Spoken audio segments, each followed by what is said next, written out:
In this tutorial we're going to be learning how to crochet a sunburst granny square. You might hear some designers call it a starburst square or a sunflower square. Whatever you want to call it, it's really beautiful, so let's get started. Start by making a slip knot using your preferred method and then make a chain of 4. 1, 2, 3, 4. Slip stitch in the first chain to make a ring. We're going to be crocheting our first round at the centre of this chain ring, so you might need to pull it around a little bit to find the hole at the centre where we'll be crocheting into. Start round 1 by making a chain of 3. This chain of 3 counts as our first double crochet stitch. That's a double crochet in US terms. They're called trebles if you use UK terms. So to continue round 1, make 15 US double crochets into the centre of that chain ring, and if you can, try and crochet over the top of this tail as you go. So I'm going to make my double crochets into the centre of my chain ring, making sure my yarn tail is over the top of my crochet hook next to the chain ring, and then I'm going to make 15 double crochets just like that. So pause this tutorial and I'll meet you back at the end of the round once you've made those 15 double crochets. So I've worked those 15 double crochets, and if we include our starting chain in our stitch count, that makes 16 stitches total. Double and triple check your stitch count here, because if you haven't got 16 stitches here, your square will not work. And then if you've managed to crochet over the top of your yarn tail, we can now pull on that yarn tail to close up this big hole at the centre of our circle. So if I give this tail a pull, you can see that hole is now much smaller. Finish off round 1 with a slip stitch into the top of your starting chain. So I'm slip stitching in there. Then we're going to fasten off this colour and join a new colour. To fasten off, make 1 chain, cut your yarn to about 5 or 6 inches. Use your crochet hook to pull the end through that chain 1 and give it a little pull to tighten. We're now ready to join our next colour. So I've pulled at the end of my next colour, and then I'm going to put my crochet hook into the top of any stitch under both loops. So I'm just going to pick any random stitch. I'm going to put my hook underneath it, lay my yarn across my crochet hook like this, and then pull a loop through that stitch, and we've now attached our next colour. I have a tip here for how to deal with this end from where we've just joined colour. Lay it over the top of your crochet hook for when we're making our starting chain. This will secure that tail into your crochet. So start round 2 with a chain of 2. 1, 2. As you can see, my tail is now secured into place. That chain of 2 we've just made does not count as a stitch. We're now going to work a puff stitch into the same stitch. If you've not worked a puff stitch before, I'll take you through it step by step. Yarn over, put your hook into the same stitch that we joined the colour. Yarn over and pull up a loop, and then pull on that loop a little bit so it's the same height as that chain 2 we just made. Yarn over and put your hook back into the same stitch. Yarn over and pull up a loop. Keep pulling until that loop is the same height as the previous loop. And again, yarn over, put your hook into the same stitch, yarn over and pull up a loop, and keep pulling until that loop is the same height. You should now have 7 loops on your crochet hook. 1, 2, 3, 4, 5, 6, 7. To finish off the puff stitch, yarn over and pull through all 7 loops on your hook. That's how you crochet a puff stitch. Puff stitches look neater if we do a chain 1 straight after them, so let's do a chain 1. We're now going to repeat those steps into each stitch around, working a puff stitch, then a chain 1, then a puff stitch in the next stitch, then a chain 1. So if you're happy with that, I'll meet you at the end of the round. However, I will go through puff stitches one more time for those that need it. Yarn over, put your hook into the next stitch. Yarn over, pull up a loop, and keep pulling until it's about the height of 2 chains. Yarn over, put your hook into the stitch, yarn over, pull up a loop and keep pulling until it's the same height. Yarn over, put your hook into the stitch, yarn over and pull up a loop to that same height again. you should now have 7 loops on your crochet hook. Yarn over and pull through all 7 loops, then finish off with 1 chain. So repeat those steps all the way around and I'll meet you back at the end of the round. So I've worked a puff stitch into each stitch around and I've just counted and I've got 16 puff stitches. So I've just done a chain 1 after my last puff stitch, and to finish off the round we're going to slip stitch in the top of the first puff stitch, remembering that we're not counting this starting chain as a stitch.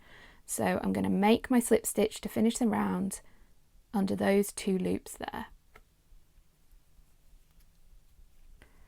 Then we're going to fasten off just like we did at the end of round 1.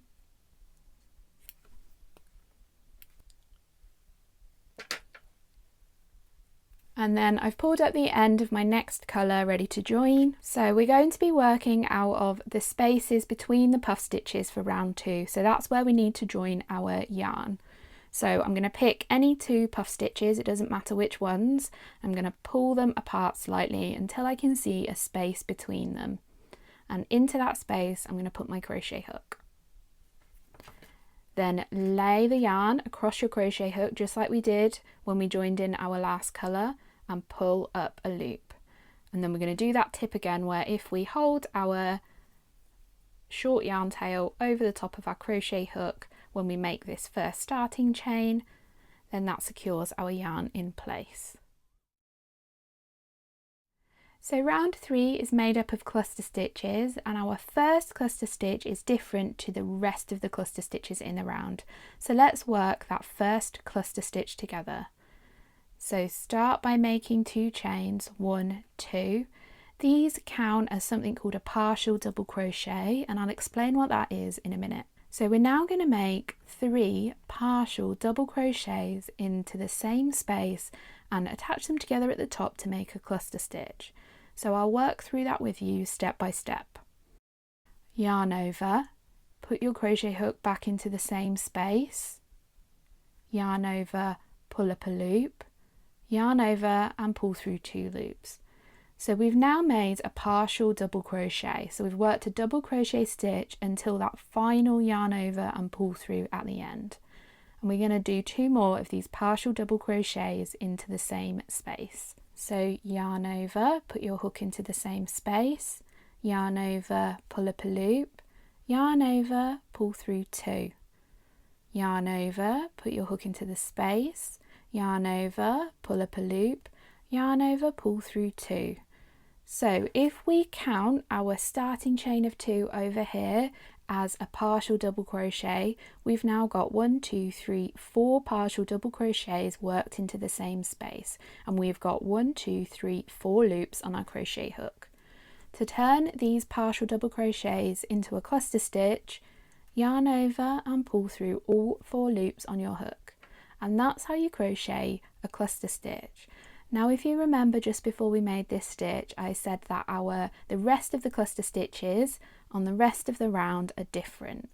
So let's work the next cluster stitch together.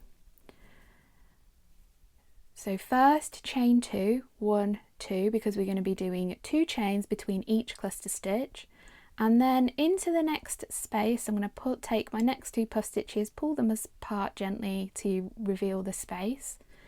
I'm going to make 4 partial double crochets again. Yarn over, put your hook into the next space, yarn over, pull up a loop, yarn over, pull through 2, yarn over, put your hook into the same space, yarn over, pull up a loop, yarn over, pull through 2, yarn over, put your hook into the space, yarn over, pull up a loop, yarn over, pull through 2, yarn over, put your hook into the space, yarn over, pull up a loop, yarn over, pull through 2. You should now have 1, 2, 3, 4 partial double crochets into the space and 1, 2, 3, 4, 5 loops on your crochet hook. To finish off the cluster stitch, yarn over and pull through all 5 loops on your hook. So now repeat this all the way around, working 2 chains and then a cluster stitch into the next space, 2 chains, cluster stitch into the next space. And if you're happy with that, I'll meet you at the end of the round. If not, I'll work 1 more cluster stitch through step by step with you. So chain 2, 1, 2, Then to make a cluster stitch, we're going to make 4 partial double crochets into the next space. So yarn over, put your hook into the space, yarn over, pull up a loop, yarn over, pull through 2, yarn over, put your hook into the space, yarn over, pull up a loop, yarn over, pull through 2, yarn over, hook into the space, yarn over, pull up a loop, yarn over, pull through 2, yarn over, hook into the space, yarn over, pull up a loop, yarn over, pull through 2. You've now got 5 loops on your crochet hook, yarn over and pull through all 5 loops. Then chain 2 cluster stitch into the next space all the way around, and I'll meet you back at the end of the round. So I've continued working those cluster stitches and chain 2 spaces all the way around, and I've just double checked I've got 16 cluster stitches and 16 chain 2 spaces.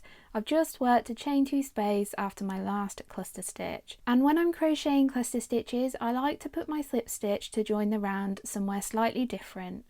So I like to go in the back loops. So when I do this slip stitch, I'm going to look at this first cluster stitch that we made. I'm going to slip stitch in there, and at the back of my work I'm going to pick up at least 2 loops, but preferably 1, 2, 3 loops there. And I just think this looks a little bit neater once you've fastened off. So I'm going to do my slip stitch there, then I'm going to chain 1 and fasten off just like we've done previously. I'm now ready to join my neutral colour for the final round. So to join the next colour, I'm going to pick any chain 2 space because we're going to be working only out of the spaces in round 4. So I'm put my crochet hook into the space and I'm going to join my yarn exactly as we've done previously. And I'm going to lay my tail over my crochet hook, ready to secure it at the start of round 4. Start round 4 with a chain of 4. This counts as your first treble crochet. Now work 2 more treble crochets into the same space. So there's my first treble crochet and my second treble crochet. Now into the next 3 chain 2 spaces, work 3 double crochets into each of them. So 1, 2, 3.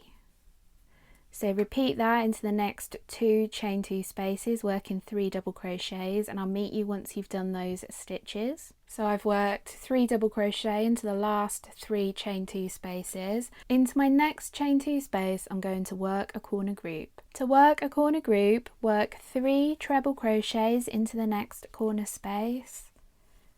So that's 1 treble crochet, 2 treble crochets, and 3 treble crochets. Chain 2, and that will become our corner space of the square. Then do 3 more treble crochets back into that same space that we just worked 3 treble crochets. There's my second treble crochet and my third treble crochet. So we're going to continue this all the way around to make the square. We do 3 double crochets in each of the next 3 chain 2 spaces. Then we do a corner group of 3 treble crochets, chain 2, 3 treble crochets, all into the next chain 2 space. You're working those corner groups in every 4th chain 2 space. And then I'll meet you back round here just before we work our final corner group, because we do that slightly differently. So I've continued working those stitches all the way around, and I've just done my last group of 3 double crochets, and my next space is the same space that we joined our yarn to, and we've already got 3 treble crochets in this corner, so we just need to finish off this corner group. And to do that, work 3 treble crochets into the same space, so into that same space that we joined the yarn. So there's my second treble and my third treble.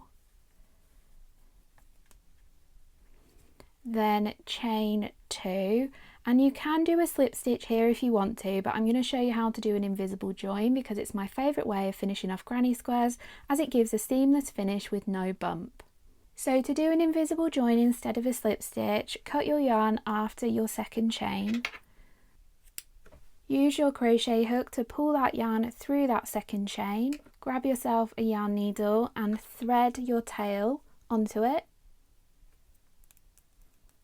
Next, put your yarn needle underneath both of the loops at the top of the stitch that's next to our starting chain. So here's our starting chain, here's the next stitch, putting my needle underneath both of the loops at the top of the stitch. I'm going to pull that through, and you don't want to pull this too tight or too loose. That line of yarn there from that invisible join needs to match the front loops of all of your other stitches. Then take your needle and put it through the back loop only of the second chain of that corner and pull that through again with just the right amount of tension. Now we need to secure this end, so I recommend threading it down the back loops of the starting chain and then weaving your end in down here, just as you normally would on any granny square. So I hope you've enjoyed this tutorial. If you've made loads of squares like me and you're looking for ways to join them, I'll pop a playlist on your screen here of all different ways to join granny squares, and I'll see you again in next week's tutorial.